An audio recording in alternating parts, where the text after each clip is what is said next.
Some people only notice your limp. Others remember the miles you walked to earn it. What would you do if someone disrespected a hero in broad daylight and no one stepped in?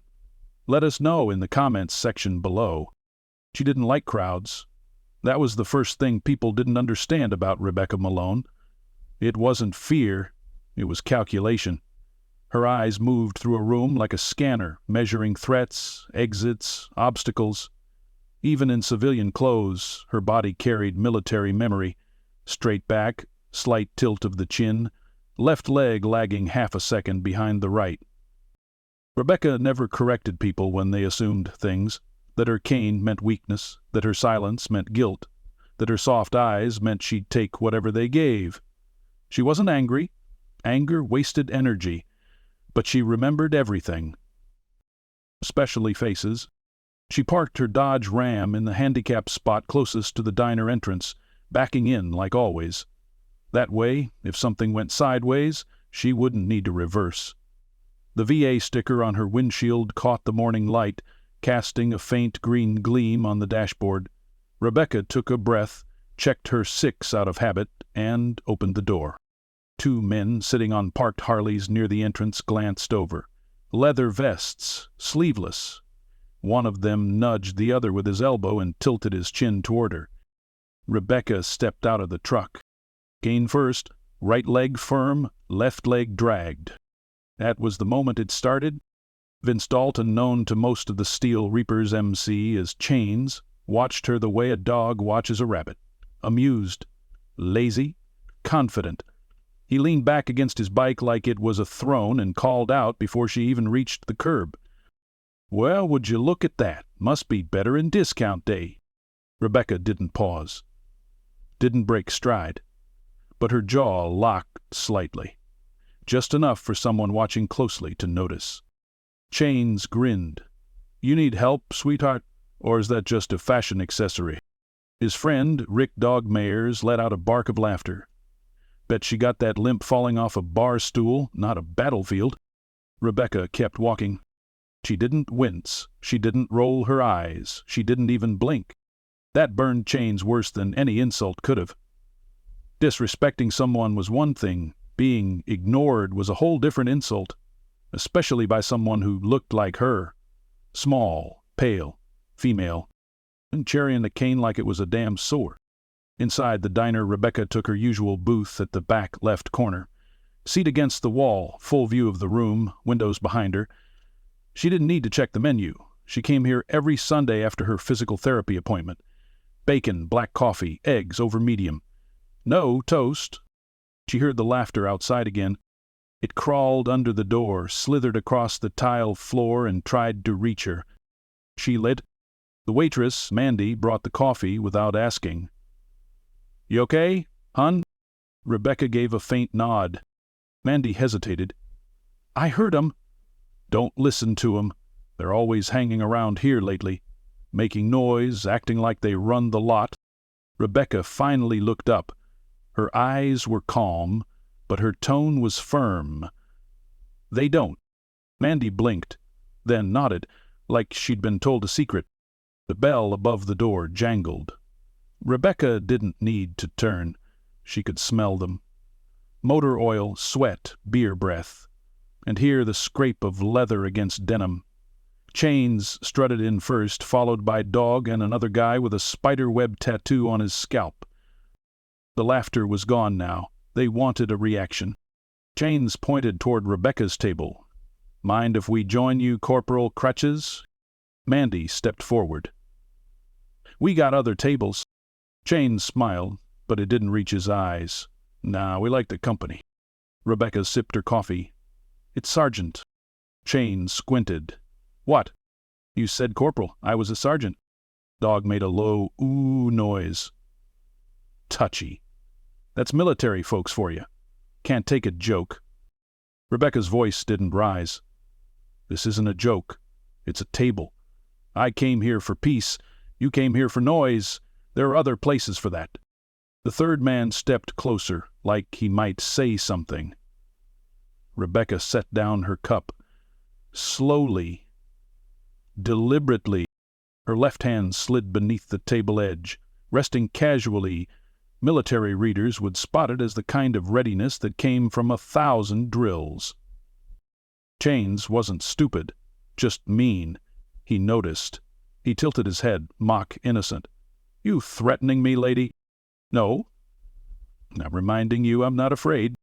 For 1 second, all the air in the diner held still. Mandy didn't breathe. A man at the counter pretended to sip his drink, but held it frozen halfway to his lips. Then Chains laughed again, but this time it was tighter. "You hear that, boys? The lady ain't scared. She's got her cane, her coffee, and a whole lot of attitude." He leaned closer. "Tell me, Sarge, do they give out medals for sass now, or just pity checks?" Rebecca tilted her head. "You're not angry enough to be a threat, just loud enough to be a mistake." The third guy stepped back. Dog looked around the room. People were watching now. Chains opened his mouth, but nothing came out. Something in Rebecca's stare had touched a wire he didn't expect to be exposed. The bell above the door jingled again. Rebecca didn't turn. She just smiled, calmly, slowly. Venture said, "Took you long enough." Chains turned toward the door. 8 Marines walked in, and not just walked, marched, boots polished, uniforms pressed, medals catching the light.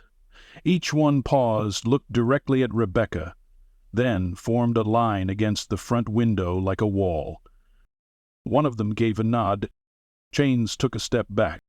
Rebecca picked up her coffee again. "Like I said," she murmured, "you boys picked the wrong table." Chains didn't leave immediately. That wasn't his way. He lingered in the doorway, jaw tight, trying to calculate whether the risk of pushing this further was worth the humiliation already starting to set in. 8 Marines, full-dress uniforms, standing shoulder to shoulder like the front line of a battlefield. No weapons, but none needed. Their very presence made the room feel smaller. Each one had entered without a word, with a sense of gravity that seemed to choke out the laughter still clinging to Chain's lips. Rebecca didn't look at them right away. That wasn't necessary. She could feel them.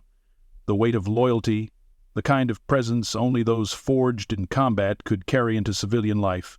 She took another sip of coffee. Warm now. Comfortable. One of the Marines stepped forward, just enough for his ribbons to catch the sunlight streaming through the diner windows.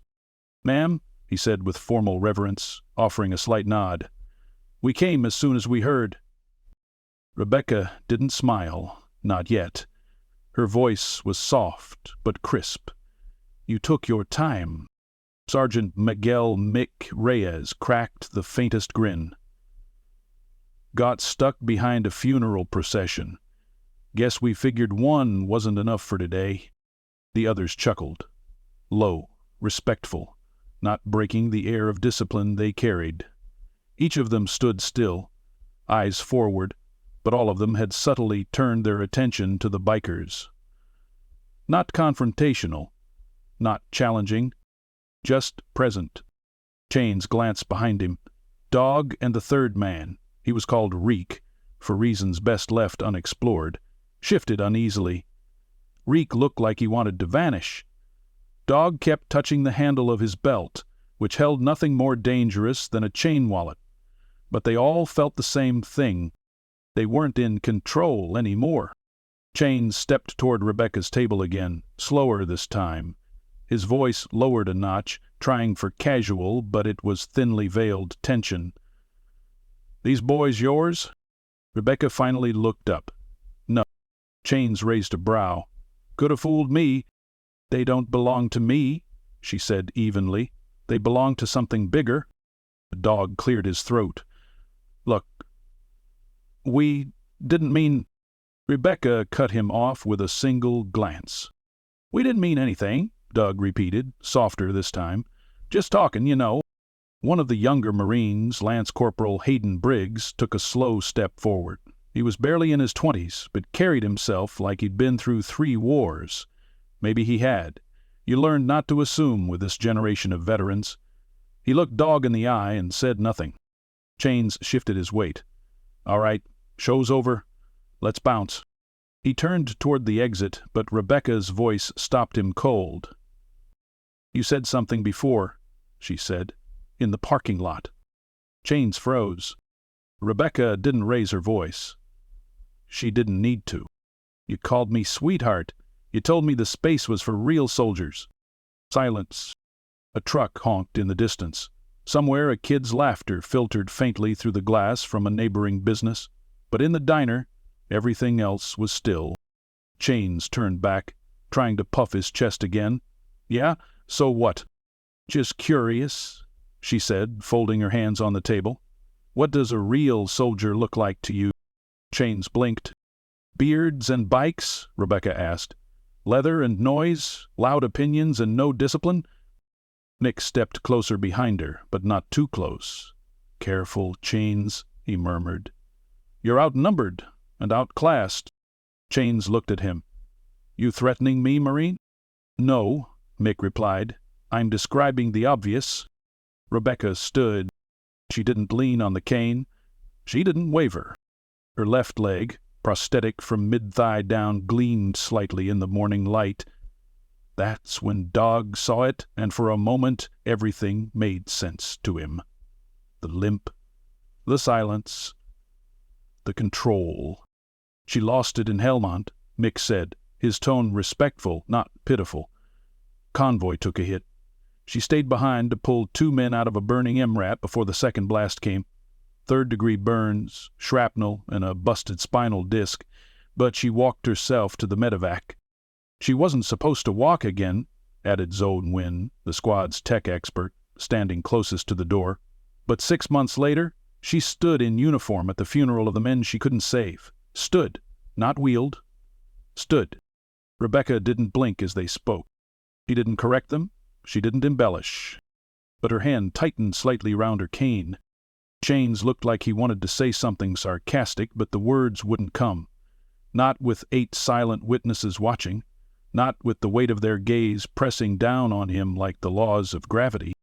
"Apologize," said Mick. Chains scoffed. "You serious?" Rebecca nodded once. Deadly. Reek muttered, "Come on, man, let's just go." Dodd mumbled something like agreement. Chains hesitated a beat longer, then met Rebecca's gaze. Just for a moment. Then the biker who had laughed at her limp said something no one expected. "I'm sorry." Not loud, not brave, but honest. Rebecca studied him. Then she gave a simple nod. Chains turned, the leather on his vest creaking, and pushed open the diner door. His crew followed.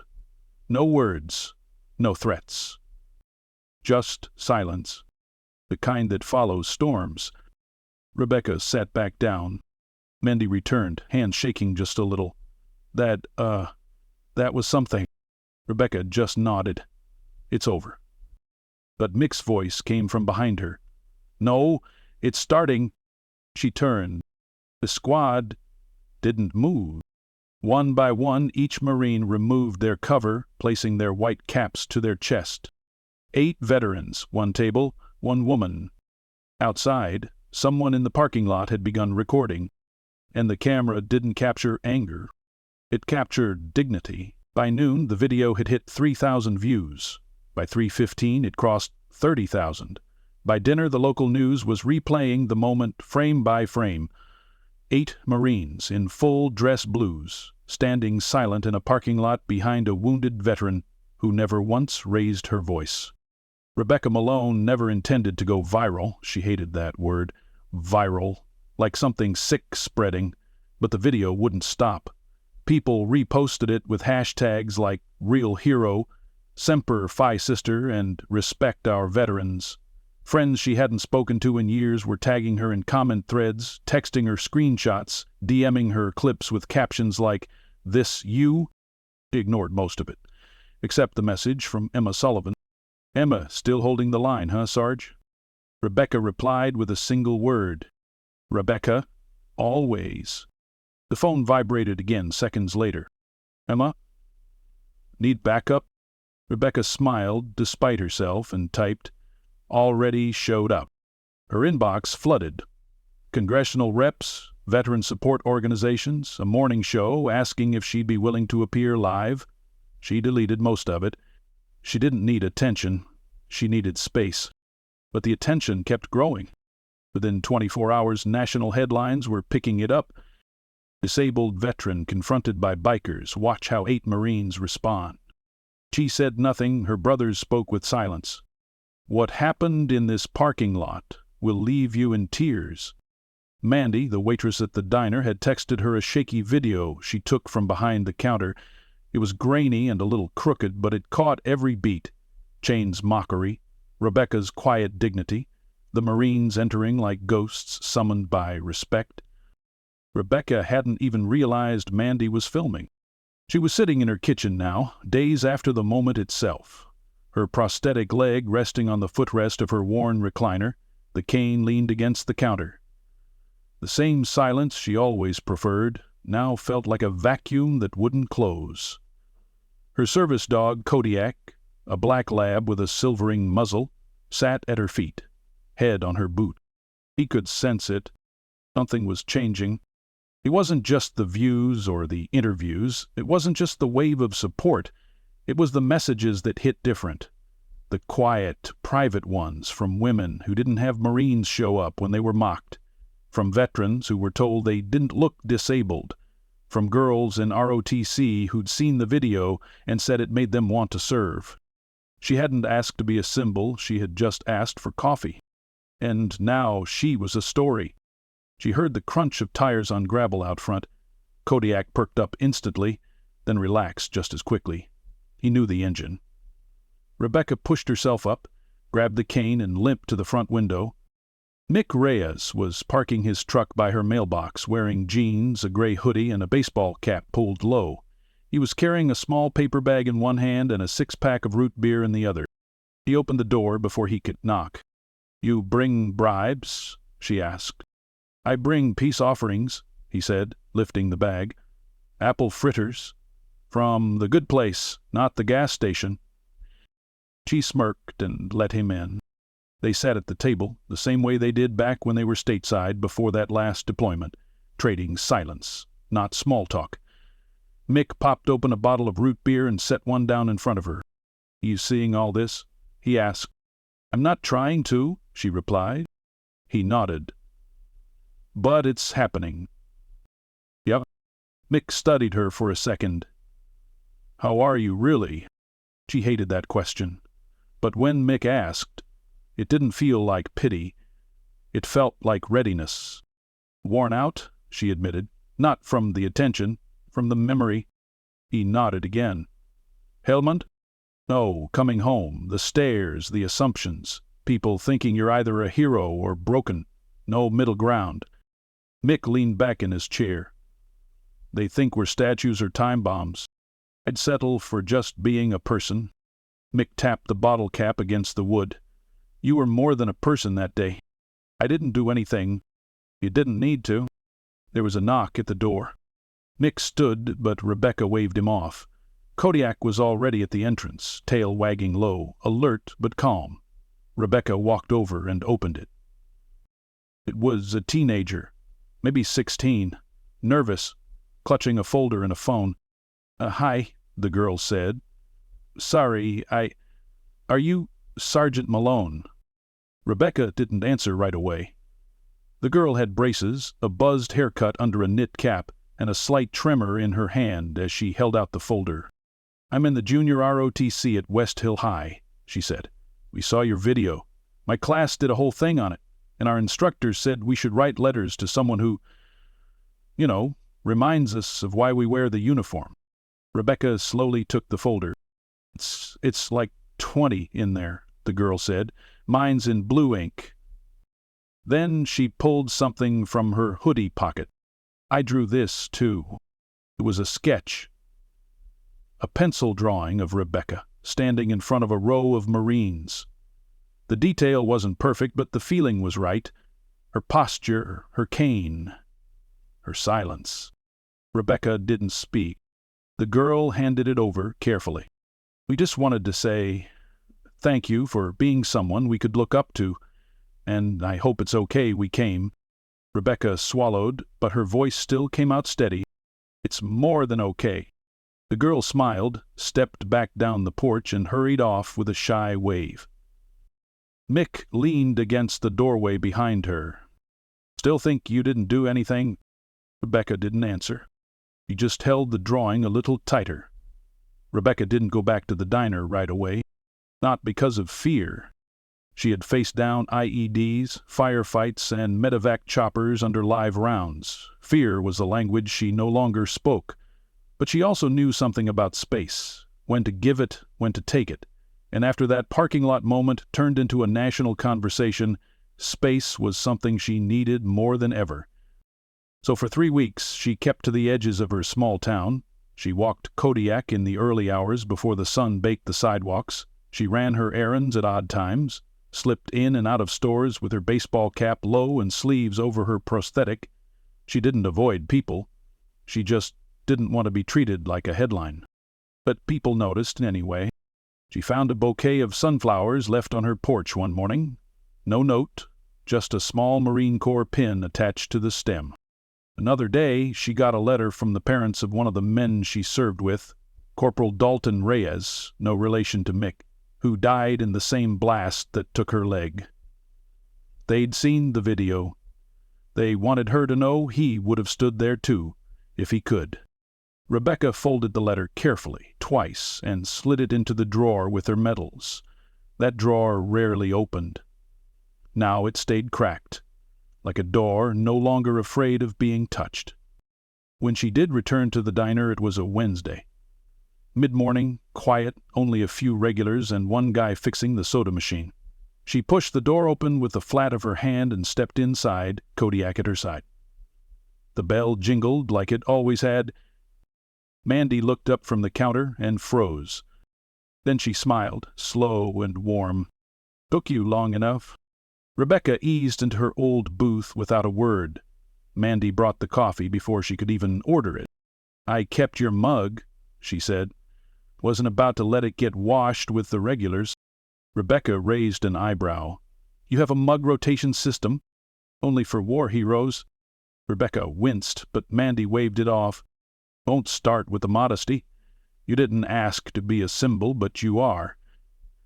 Our people needed to see what grace under fire looks like." It was just having breakfast. Exactly. The door opened again. This time it wasn't Marines. It was the mayor. Rebecca watched him walk in, tan suit, pressed shirt, awkward smile like he wasn't sure how to approach her. He was followed by 2 city council members and a photographer she vaguely recognized from the local paper. She sighed. "Don't make a scene," she muttered into her cup. But they were already walking over. "Sergeant Malone," the mayor began, clearing his throat. "Sorry to bother you. We wanted to say something, officially." Rebecca leaned back, Kodiak sitting up slightly beside her. "Go ahead," she said. "It's a free country." The mayor smiled like he wasn't sure if that was a joke. "We've watched what happened. Not just the video, but the response. The letters, the attention, the people from around the country who now know about this little town. Because of you." Rebecca nodded once, slow. "Okay. Well, we figured it was time we did something more than just share the story." He pulled a small folder from under his arm and opened it. "We're dedicating a space downtown, right across from the courthouse. A bench, a plaque, simple, respectful. It's not about you. Well, not just you. It's for all veterans who've been overlooked, especially women, especially the ones who were told they didn't look the part." Rebecca was quiet. Then she asked, "What's the plaque say?" The mayor held it up. It was bronze, heavy. She stood when silence was easier. She served when it wasn't expected. "This space is for every warrior who was told they weren't one." Rebecca looked at it for a long time. The burner quickly warmed up, then nodded. "All right," she said. "That'll do." The photographer took a quick picture, just one, and then backed off respectfully. The mayor and his team left just as quietly as they'd come. Mandy came back to top off the coffee. "You're not going to cry, are you?" Rebecca asked. "Shut up," Manty replied. By the end of the day, the post office had called to say her mail slot was overflowing again. More letters. More care packages. A handmade Afghan from a veterans quilting club in Ohio, a challenge coin from a retired general she'd only met once, a set of children's drawings from a third-grade class in Denver, each picture showing her cane like it was a sword. That night she sat on her porch, Kodiak's head on her lap, the sun bleeding gold over the edge of the trees. Mick showed up again, this time with Zoe Nguyen and Jamal Rivers in tow. They didn't knock. They didn't need to. She just lifted her head slightly, and they came around the side like they always had, like it was fire watch rotation. Zoe sat on the step, unwrapping takeout containers. "Got your usual. Figured you earned it." Jamal handed her a beer. "Saw the plaque. Not bad, boss." Rebecca took the bottle, clinked it lightly against his. Then, for a while, nobody said anything. Just the hum of night. The slow rhythm of peace. Finally, Mick spoke up. Chains and his crew. Rebecca turned slightly. "They donated to the VA last week. Big one. No cameras, no press, just did it." Rebecca blinked. "Really?" "Yup. I guess something sunk in." She took a sip of her beer, smiled faintly. "Good," she said. "They're not the enemy." Zoe raised a brow. "You sure about that?" "They were never the enemy," Rebecca said. "Just lost." Jamal leaned back. "And you found 'em?" "No," she said. "They found themselves. I just reminded them what honor looks like." Above them, the first stars blinked into view. Kodiak shifted, resting his head fully on her lap. The silence wasn't empty anymore. It was earned. And in that silence, Rebecca Malone finally rested, not as a symbol, not as a soldier, but as herself. The mission, for once, was complete.